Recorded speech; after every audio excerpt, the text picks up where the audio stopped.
Hi, my name is K Moyer, and I'm a student in the PTA program at Kirkwood Community College. I just did my last clinical at the University of Iowa Hospital and Clinics.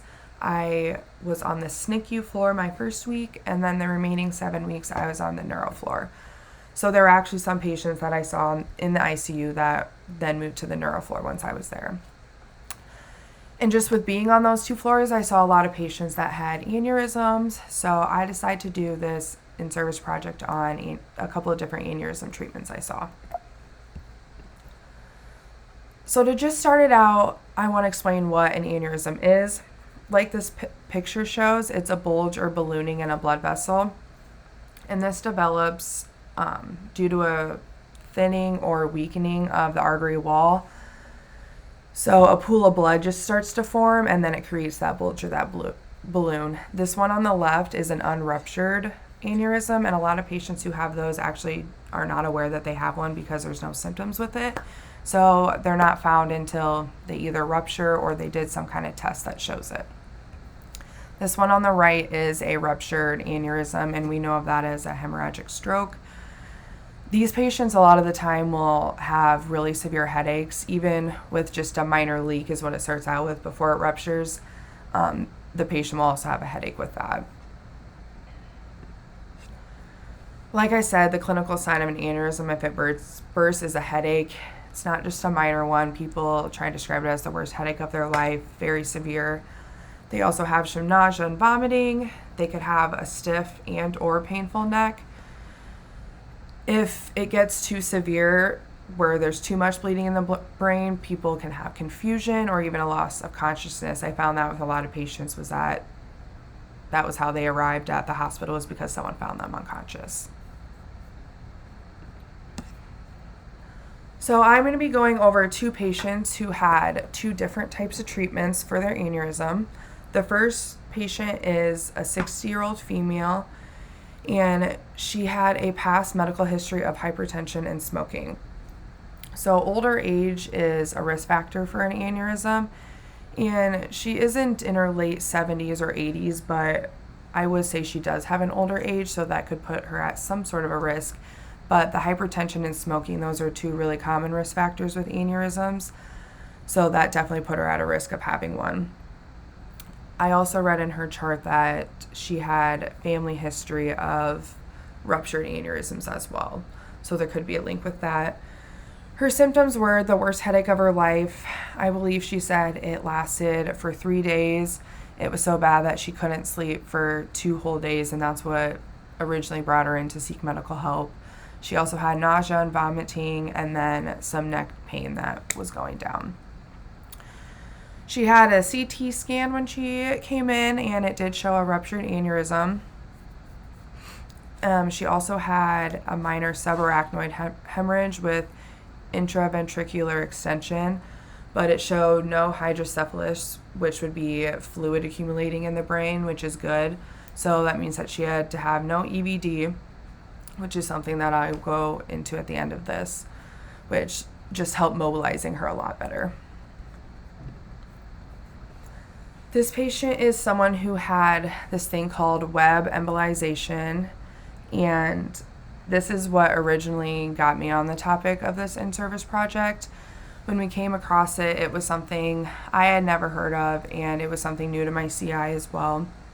And it's actually something that's sort of new in the medical field. But here's a video that will just show what it is.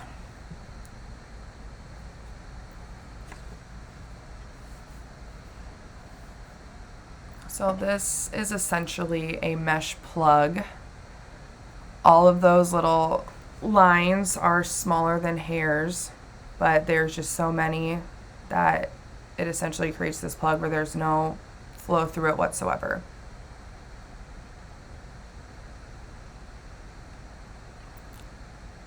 But they will go in with a catheter and then release this self-expanding mesh ball, and it's made out of nickel titanium, and then they'll just release the catheter from it, and it just sits in that aneurysm, and it will clot off the blood and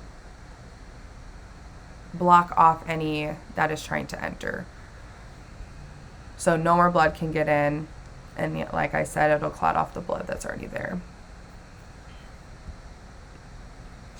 Okay. So our second patient was a 55-year-old female. So she was somewhat older, but I think still very young for this to happen to, and even younger than our last patient.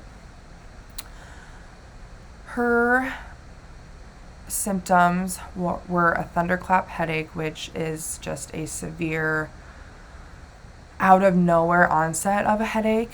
She said that she was getting ready to go out for the night and just out of nowhere got this extremely severe headache, and that's what brought her into the hospital. She also had photophobia, which I remember even treating her after the procedure.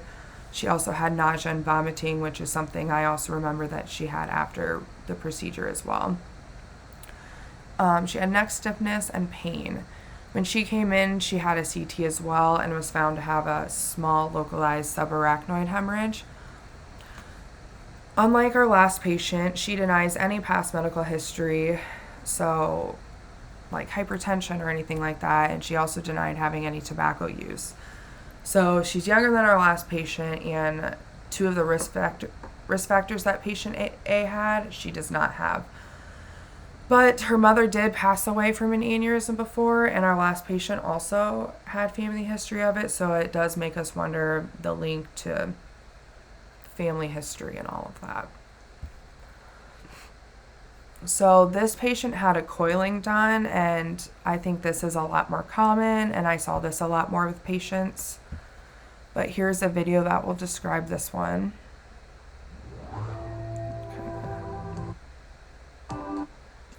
Just go through. But that would be where the aneurysm is. And this one is a soft platinum metal. And I read that it's, like I said, it's soft and it's kind of like a spring in a way.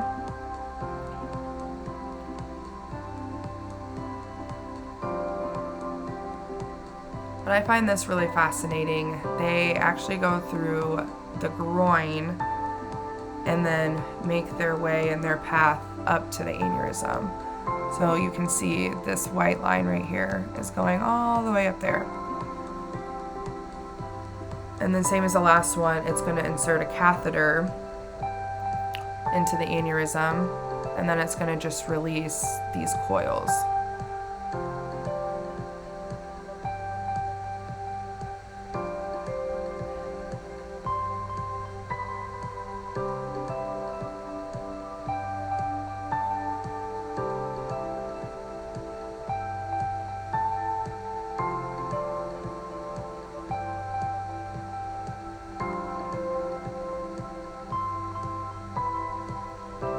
I read that they could just release numerous amounts of coils until it is completely full and blocked off. The goal for this is going to be the same as the last one, is that they're filling the aneurysm with so many coils until it's blocked off, so that will clot, and then all of the blood that would be trying to go there is diverting into another direction and can't go in anymore. And then once it's completely filled, the catheter will release that last coil.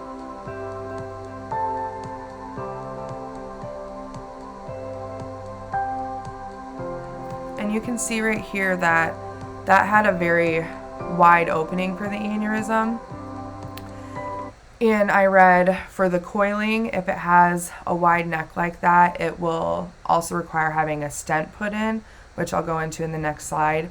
But that's a positive of the web one that we just talked about, because it's a self-expanding one and it's so wide that it can kind of cover that opening to the aneurysm. Just because if it is so big, the coiling can kind of come out, let's just say. Okay, but here are the different kind of aneurysm treatments. For patient A, like we went over, the web embolization, which is that self-expanding mesh ball. Coiling is the last video that we just saw. And I'll just go down to that, the stenting. So that can be done with the coiling. So like I said, if that kind of, let's say if the aneurysm has a wide neck, they'll put a stenting in at that point so that it can create blood flow going straight up and it blocks anything going in or out of where the aneurysm is. And then they can also put stenting in a place opposite of where a coil is put so that it can promote blood flow over there and kind of inhibit it from going to the side that the coiling is, just while it heals. And then right here, another aneurysm treatment, the ventriculostomy, and that is where there's a hole inserted to kind of release drainage of an accumulation of fluid built up in the brain. So that's a situation where someone would have an EBD like I talked about before. And that is just to kind of maintain a certain pressure that you want into the brain so it doesn't build up too much. Another option is clipping. So that would be just snipping off the whole aneurysm balloon, and then they would sew that so that it was then sutured shut. This, I don't know, I didn't have any patients that had this, so I don't know how common this is, but they said the positive for this is that it's a higher chance of not having a rebleed or having a re-event of an aneurysm, but there are a lot of other medical issues that come with this.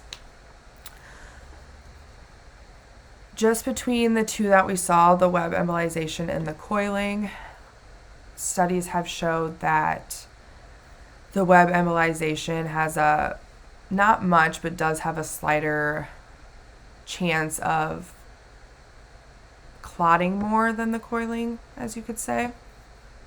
But overall, the outcomes are pretty much the same. So PT interventions that we had with these patients would be bed mobility and edge of bed exercises. The two patients that I had talked about, I actually did not do either of this with these patients because they were pretty independent by the time I saw them. The PT may have done this, one of their first treatments, but it was something I did not do. We worked on gait. We wanted to just increase the distance that they were able to go because they didn't have a lot of endurance after their procedure. So it was just really building up that endurance of continuously walking just so that they could get around community and even just their distances in their homes to start out with. We also worked on strengthening, so that could be something as simple as just doing repeated sit to stands in the room. Different leg exercises, but again, they were pretty much so independent that something is like leg exercises I didn't have to do. So I did things like sit to stands with them. Balance was also something that we would work on. So we could do things like single leg stance, walking backwards or sideways, and just doing different things like that, picking things up off the floor, just because a lot of those patients did have mild instability afterwards and required assistance in the beginning for that, but they progressed to independence pretty well. We also worked on stairs just because a lot of patients have stairs in their home. Bedrooms and bathrooms can be on second floors a lot of the time, which our patients did have, even just a couple stairs going up into the home. So that's something that we wanted to practice before they got discharged. The two patients I had were actually discharged. One was within about a week and the other one was 2.5 weeks, and that was only because she had to stay more for medical reasons, but we had discharged her way before she was discharged. Discharged her from PT before she was discharged from the hospital. But both of our patients were pretty good afterwards. I would say some of the patients that had to have EBDs and stuff like that, they were slower progressing when it came to stuff like that. I believe early mobilization is a key for not just the patients that we're talking about now, but any patient in acute rehab or inpatient hospital. I had a continuing education course, and I learned that with 3 weeks of bed rest showed the same decline in muscle mass and just things like that as 40 years of aging. Granted, none of these patients were on bed rest for that long or even at all, but it does show that it really does have a huge impact on our progression afterwards. So early mobilization will reduce complications associated with critical illness. So it's going to reduce the risk of infection from just staying sedentary in bed and just getting all that blood moving and getting all of our organs working right. It's going to reduce the ICU and hospital stay, just because the earlier you get up, you're going to progress faster than if you just stayed in bed, because that's also going to push because if you stay in bed, you're just going to keep getting worse. So that's going to just push you behind from where you're going to start. And then it's also going to improve functional outcomes because, like I said, you're going to progress faster. You're going to be able to catch on to things quicker than you would if you were regressing. Other things that early mobilization show just within the first 24 hours is patients are walking faster. Their mobility is so much better. Their improved function just overall, like I said, because the quicker they get at doing it, the faster it's going to come back to them. And they're just less depressed. Sitting in bed all day, especially in those hospital rooms, does not do patients good. So I think just getting them up and walking in the hospital and just walking by patients' rooms and seeing nurses and everything, it does it really good.